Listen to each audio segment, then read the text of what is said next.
Esa es la meta del creyente. Bueno, esa debería de ser la meta de cada cristiano, de cada creyente.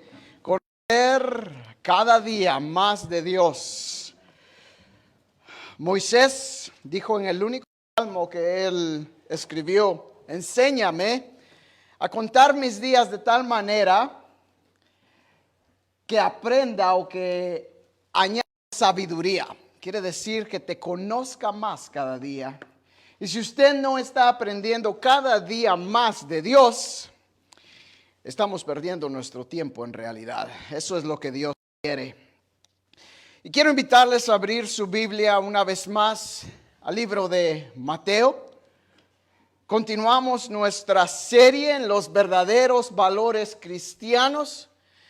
Y este día estaremos viendo el segmento de la ética cristiana. La ética cristiana. Y ya llevamos 4 meses y ni siquiera podemos terminar el capítulo 5. A veces me pregunto, ¿estaré yendo muy despacio? ¿Estaré yendo muy rápido? Pero en realidad, cuando desmenuzamos la palabra de Dios, versículo por versículo, nos damos cuenta de estos tesoros que se encuentran aquí en esta palabra tan hermosa. Y en este capítulo 5 el Señor Jesús les está enseñando a los discípulos lo que es en realidad ser cristiano. ¿Qué es eso del cristianismo? Hasta este momento los discípulos solo conocían una religión, el judaísmo. Y cuando Cristo vino a introducir algo nuevo para ellos. Ellos no sabían cómo comportarse, ellos no sabían nada de las bienaventuranzas, ellos no sabían nada de que eran sal y luz de la tierra.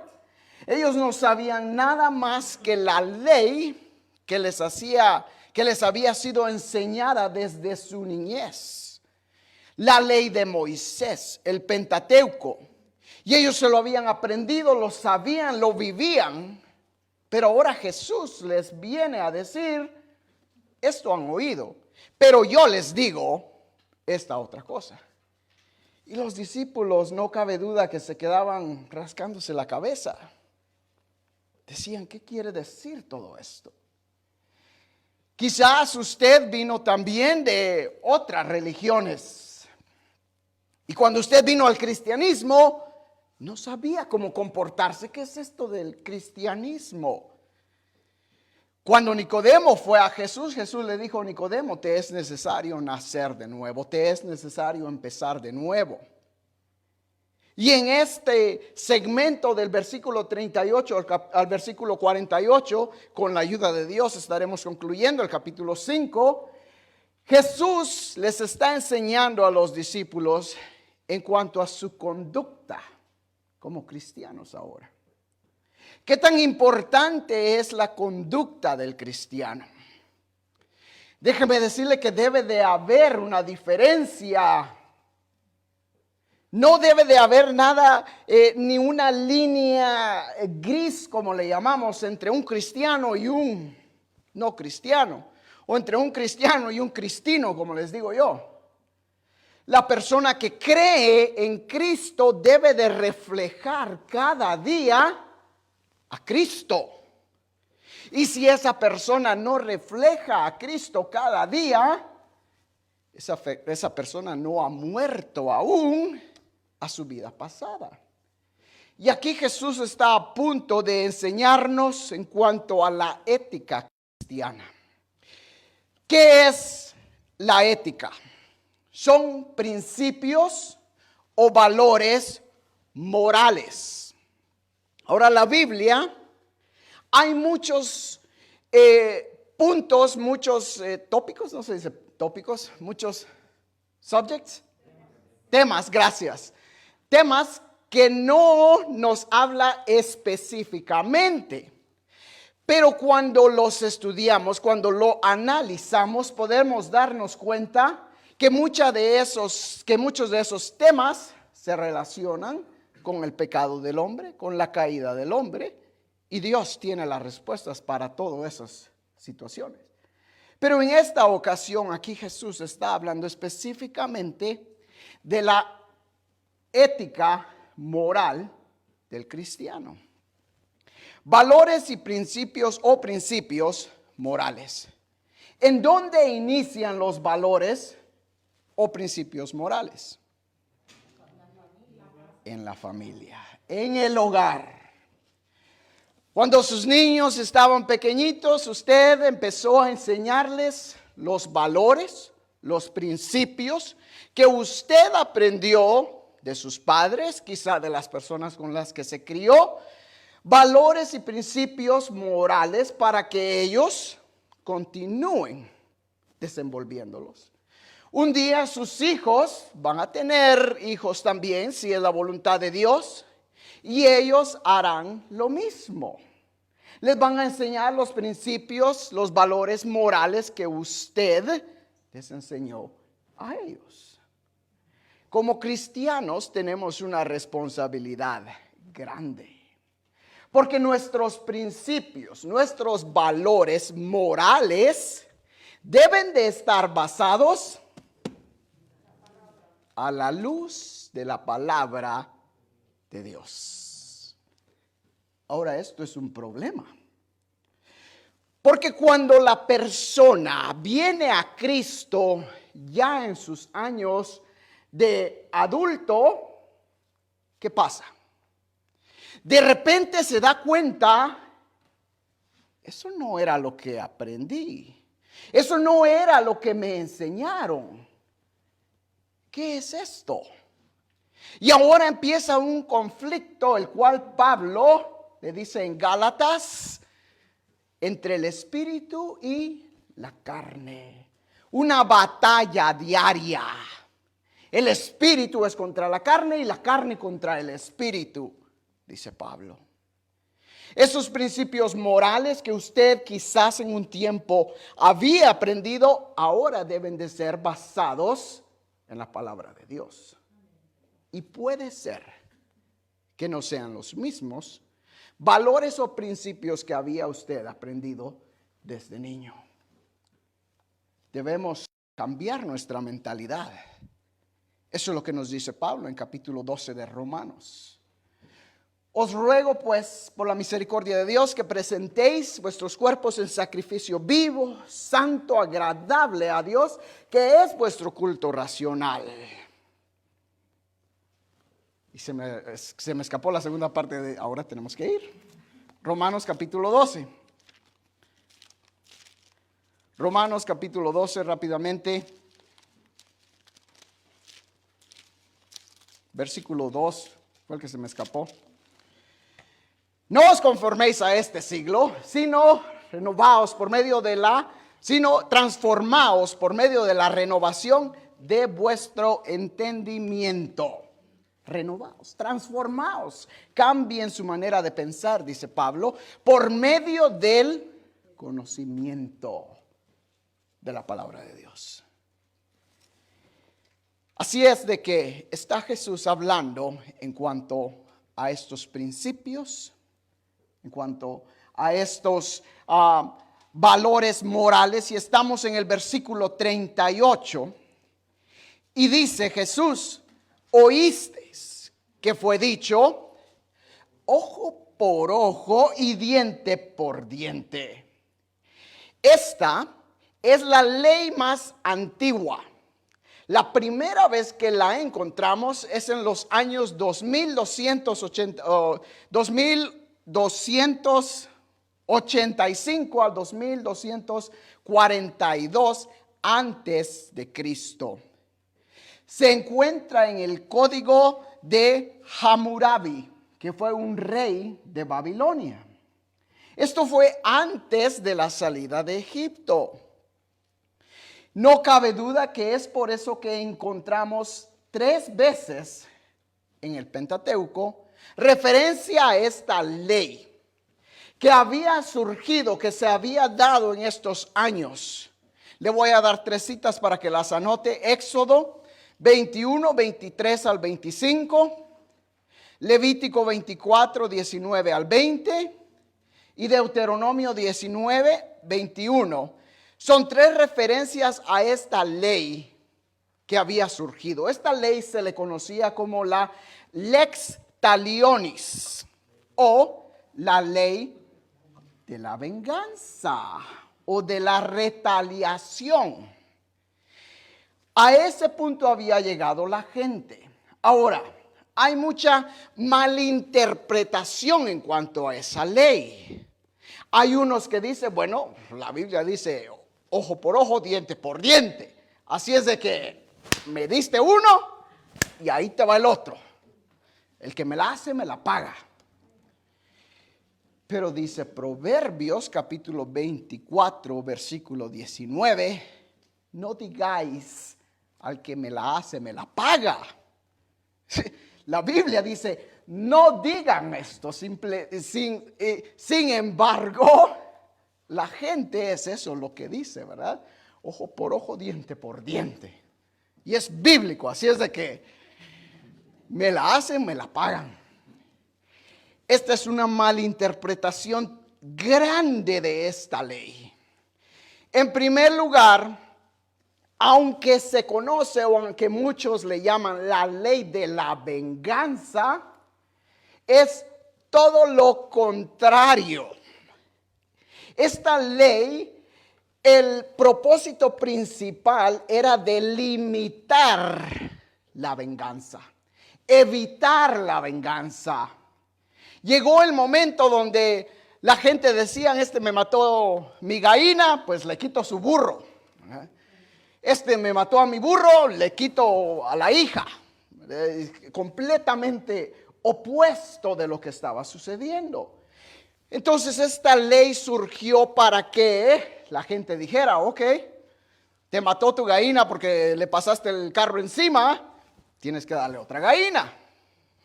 Ojo por ojo, diente por diente. Era para limitar la venganza, no para incrementarla. Tercero, esta ley no era dada al pueblo.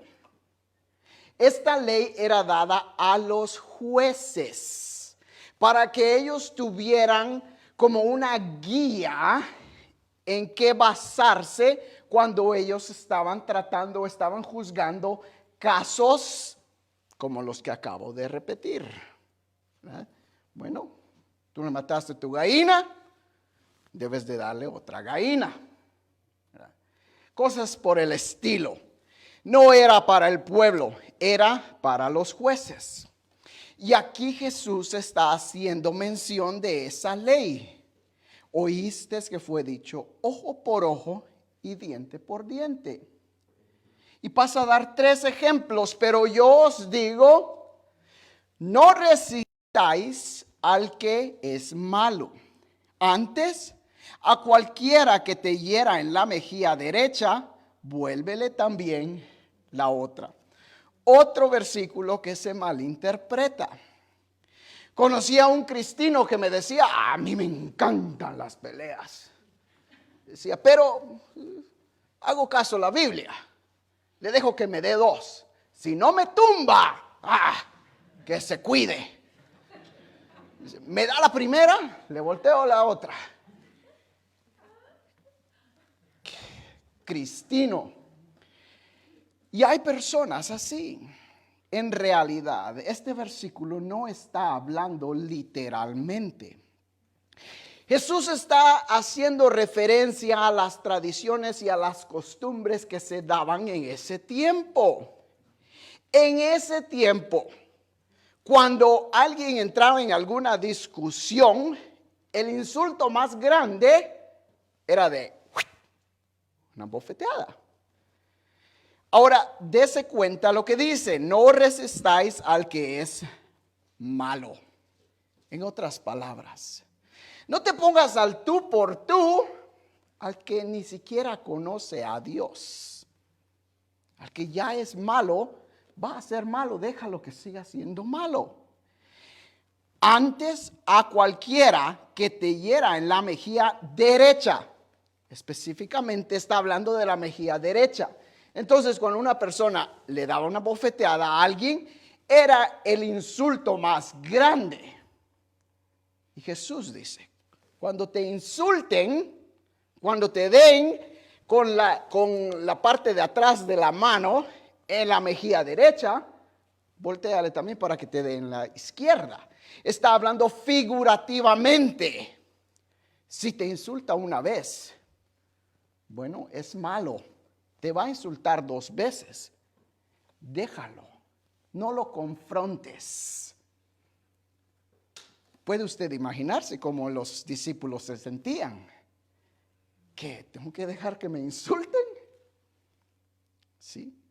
Si tú quieres reflejar a Dios, poco a poco, cada día tienes que aprender a representar a Cristo con tus acciones, con tu conducta de ética, principios y valores morales. Pero eso no fue lo que me enseñaron. Si te dan una, devuélvele con 2. Si vea a lo que me refiero cuando digo que a veces como crecimos puede ser diferente de lo que ahora sabemos.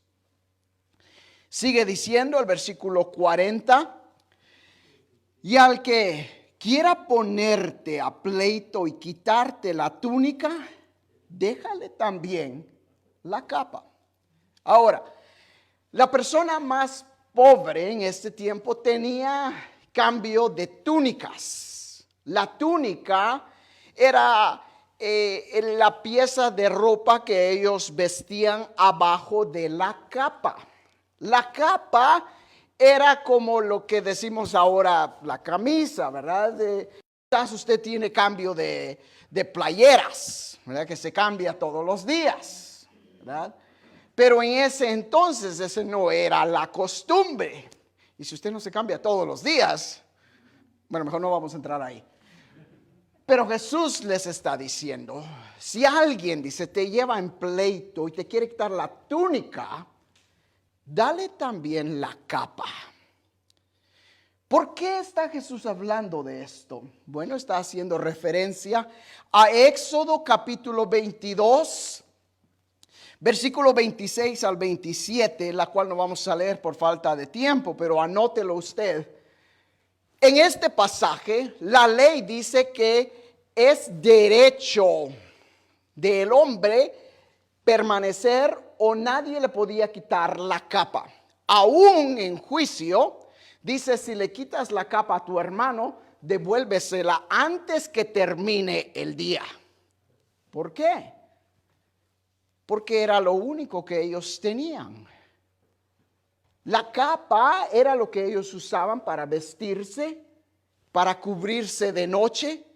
No tenían cobijas, no tenían chamarra, le decimos nosotros. No tenían nada de eso. La capa era lo único que ellos tenían para cubrirse. Y aquí Jesús les está diciendo a los discípulos, si te quieren quitar la túnica, dale también la capa. Y los discípulos dicen, lo único que tengo, mi capa, ¿qué quieres, que pase frío? Jesús les dice, sí. ¿Quieres demostrar que de verdad ha habido cambios en ti? Dale también la capa. ¿Cómo cree usted que se sentiría una persona que nos insulta de repente? Y usted dice, oh, bueno, que el Señor te bendiga. Nos insulta otra vez. Y usted le dice, que el Señor te bendiga. Nos insulta 3 veces y usted le dice, te compro almuerzo. ¿Tienes que comer? ¿Te falta algo? ¿Qué te puedo ayudar? ¿Qué cree usted que haría eso en esas personas? Diría, ¿y este loco qué? Más lo ofendo. O diría, este de verdad es diferente. Sigue diciendo el versículo 41, y a cualquiera que te obligue a llevar carga por 1 milla, ve con él 2. Aquí está hablando específicamente, literalmente está hablando del correo. si me explico, el correo, lo que tenemos aquí, el correo, ¿sí? El ground, el ground mail, el correo, no electrónico, el correo es UPS, sí, correctamente, sí. Las cartas, ¿no? En ese entonces pues, no había USPS, no había ni siquiera US Jerusalén, no había nada. Entonces, los cargadores de correo tenían ciertos lugares a los que tenían que llegar. En esos lugares tenían agua, tenían comida, tenían hasta nuevas bestias, nuevos caballos que ellos podían cambiar para seguir llevando la carga. Ya para el tiempo que Jesús vino, los romanos estaban encargados. Y estos romanos habían llegado al punto donde ellos simplemente ponían la espada en el hombro de una persona y quería decir, tienes que llevar la carga que yo traigo, la que sea. Obligaban a la gente a cargar las cosas que ellos no querían cargar. Por ejemplo, lo vemos cuando Jesucristo iba a la cruz y el soldado llama, se me fue el nombre de este hombre, a José de Arimatea, al cual lo hacen cargar la cruz de Cristo. A eso era lo que Jesús estaba hablando aquí. Cuando alguien te forza a llevar la carga por una milla, dice Jesús, no vayas por una milla, llévale 2. Y en la segunda milla compártele el evangelio. Eso lo que Jesús está diciendo, mis hermanos, era un shock para los discípulos. Está cambiando la mentalidad de ellos y les está haciendo ver, en realidad ustedes no son tan importantes como se creen. Ahora ustedes viven bajo un nuevo régimen en el cual ustedes tienen que demostrar a Cristo. Eso es lo que Jesús les está diciendo aquí.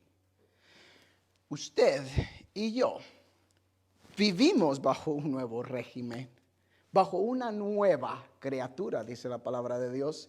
He aquí, todas las cosas pasaron. Todas son hechas nuevas. ¿Alguien lo insulta? Pregúntele, ¿necesitas un ride? ¿Necesitas ir a algún lado? ¿En qué te puedo ayudar? Seguimos adelante, el versículo 42. Al que te pida, dale. Y al que quiera tomar de ti prestado, no se lo rehuses. Esto está basado en la Deuteronomio capítulo 15, y ahora sí vamos a ir Deuteronomio capítulo 15, vaya conmigo rápidamente. Deuteronomio 15, versículos 7 al 11.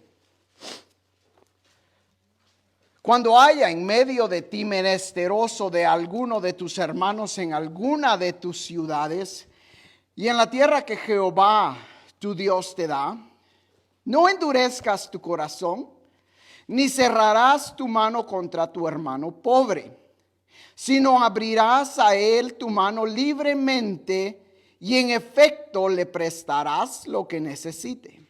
Guárdate de tener en tu corazón pensamiento perverso, diciendo, cerca está el año séptimo, el de la remisión, y no mires con malos ojos a tu hermano menesteroso para no darle, porque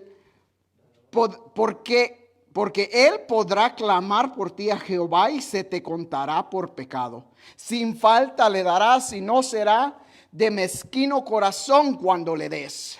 Porque por ello te bendecirá Jehová tu Dios en todos tus hechos y en todo lo que emprendas. Porque no faltarán menesterosos en medio de la tierra.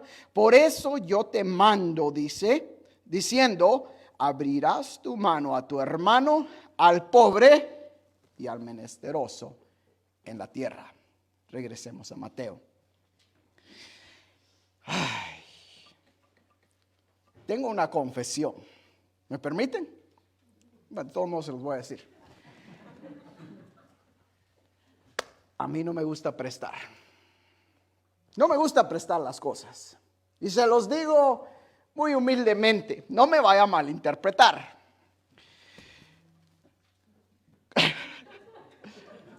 ¿Por qué no nos gusta prestar? Estoy hablando de las cosas. ¿Por qué no nos gusta prestar las cosas? Por ejemplo, se molestan cuando se les cobra. se molestan o simplemente no las devuelven. Entonces, cuando se trata de herramienta, y mi esposa se ríe porque ya sabe lo que voy a decir. Tengo un proyecto que voy a construir y me falta esto.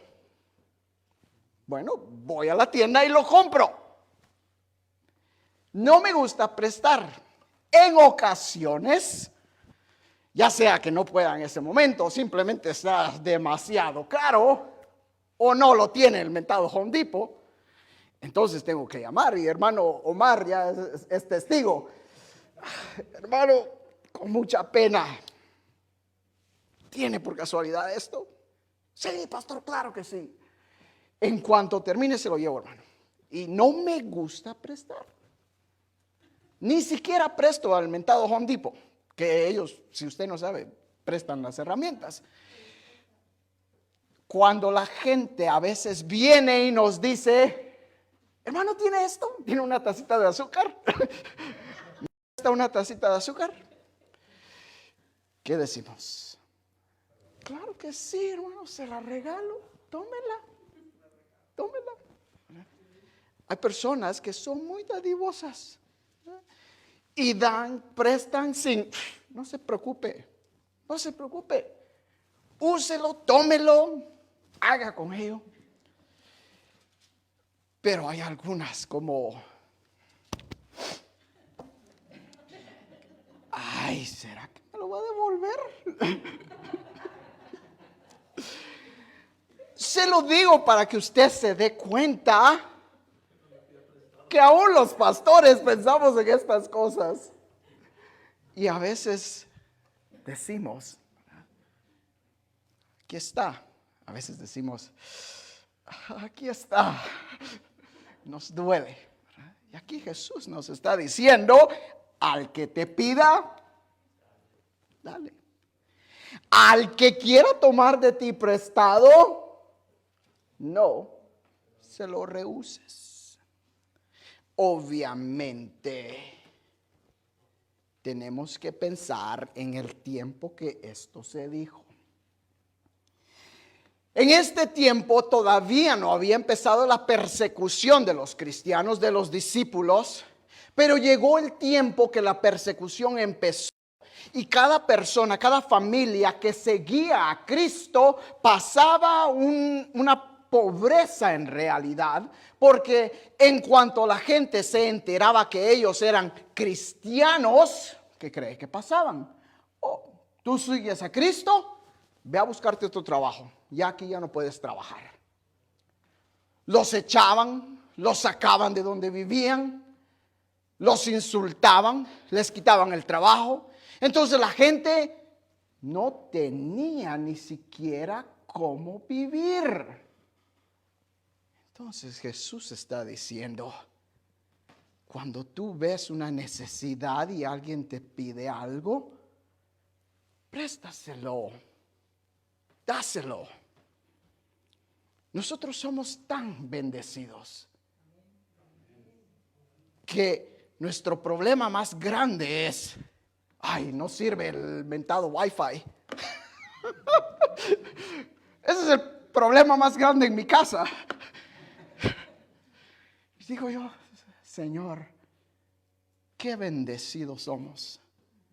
Si ese es nuestro problema más grande, no tenemos problemas. Nosotros vivimos en un país donde Dios nos ha bendecido, ha provisto, ha multiplicado, nos ha dado mucho más de lo que merecemos. entonces quizás no podemos entender lo que este versículo dice.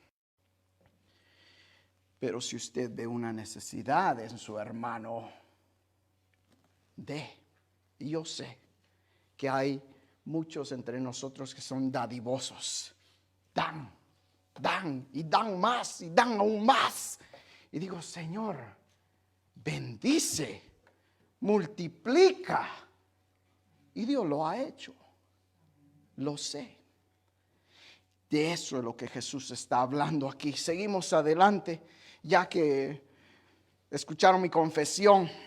Versículo 43. Oíste que fue dicho, amarás a tu prójimo y aborrecerás a tu enemigo.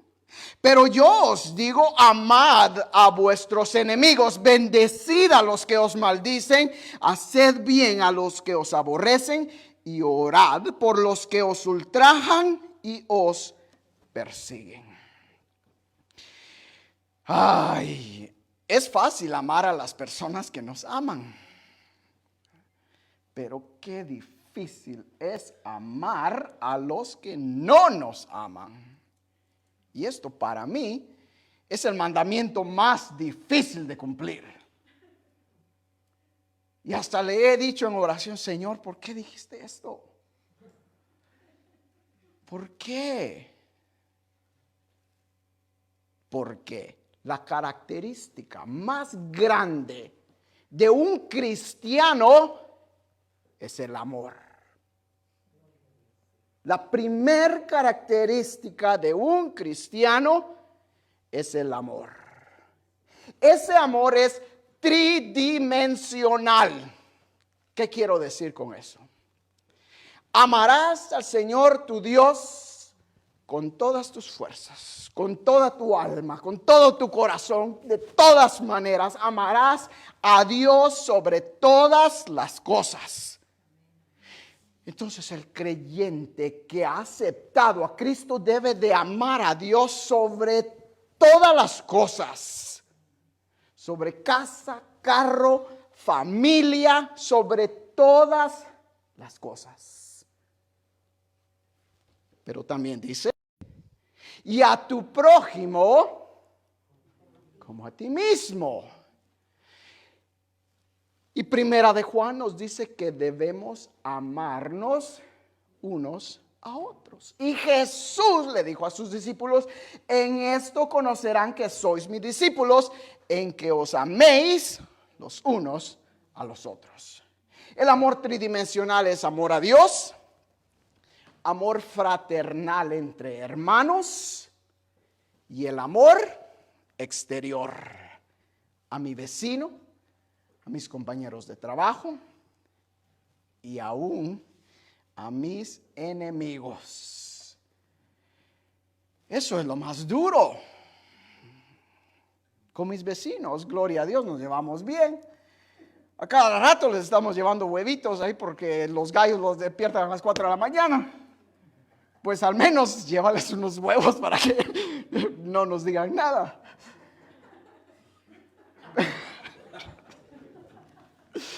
No diga usted, gracias a Dios no soy su vecino, pastor. Bueno, porque de todos modos le daríamos huevitos también. Pero nuestros vecinos a veces nos llevamos bien con ellos y a veces, tristemente, no. Pero Pablo nos dice, mientras esté de ustedes estar bien con todos, dice, hagan lo posible de estar bien con todos. Ya con los que no le caiga bien, pues, bueno, que Dios se encargue de ellos. Pero usted debe de amarlos, debe de orar por ellos. Y con su testimonio y con su amor, ganárselo para Cristo. Seguimos adelante. Ahora, les dije que le he preguntado al Señor a veces, ¿verdad? ¿Por qué dijiste esto? Bueno, y me contesta el Señor aquí, versículo 45, para que seáis hijos de vuestro Padre que está en los cielos, que hace salir su sol sobre malos y buenos y que hace llover sobre justos e injustos, porque si amáis a los que os aman, ¿qué recompensa tendréis? ¿No hacen también lo mismo los publicanos? Y si saludáis a vuestros hermanos solamente, ¿qué hacéis de más? ¿No hacen también así los gentiles? Entonces Jesús mismo nos está diciendo que debemos de amar a nuestros enemigos para que reflejemos a nuestro Padre Celestial. Yo a mis hijos siempre les he dicho, acuérdense quién son. Son hijos del pastor. Todos, ay, el hijo del pastor. Ay, y el hijo del pastor. Mis pobres niños, yo sé lo que pasan porque yo lo pasé. Cuando vivíamos en la base, era otro problema. No se les olvide quién soy yo. No que sea importante, simplemente que la gente lo ve y dice Pablo que somos cartas abiertas y todos nos están viendo. Ay, ¿y ese? Y dice que es cristiano. Están leyéndolo a uno. Aquí Jesús nos dice para que sepan que son hijos de su Padre Celestial, amen a estas personas. Por último, concluimos la perfección que Dios quiere. Sed pues vosotros perfectos como vuestro Padre que está en los cielos es perfecto. Ahora, yo no sé usted, pero yo no soy perfecto. Y creo que mientras que estemos en este mundo, nunca seremos perfectos. Ahora, la palabra griega que se utiliza aquí es teleios, la cual no está hablando de una medida de perfección, está hablando de una función, de un propósito. ¿Cuál es el propósito del hombre? Génesis capítulo 1 nos dice que Dios dijo, hagamos al hombre a imagen y semejanza de nosotros, a nuestra imagen y semejanza. El propósito del hombre ha sido de reflejar a Dios aquí en esta tierra. Entonces podemos decir el teleios, el propósito del hombre es de reflejar a Dios con nuestras acciones, con nuestra conducta. Así como Dios es perfecto, así como Dios se refleja al hombre. ¿Entendemos el pasaje? Jesús está diciendo, sed pues vosotros prácticamente, vivan con el propósito que Dios quiere de ustedes, con el mismo propósito que Dios quiere para el hombre. Eso es lo que este versículo está diciendo. La pregunta es, ¿estamos viviendo nosotros ese propósito? ¿Estamos reflejando nosotros a Cristo en nuestra conducta, en nuestra ética, en nuestros principios y valores morales? Sabe que estamos viviendo en unos tiempos tremendos. Hay un movimiento que se está levantando en este tiempo, el cual se le llama la ética social cristiana, la cual dice que la iglesia tiene un derecho o tiene una responsabilidad de defender las minorías y la inequalidad sexual. Eso es lo que están enseñando hoy en día, que la iglesia tiene un deber de defender. ¿Me escuchó bien, verdad? Eso no es lo que nos enseña la Biblia.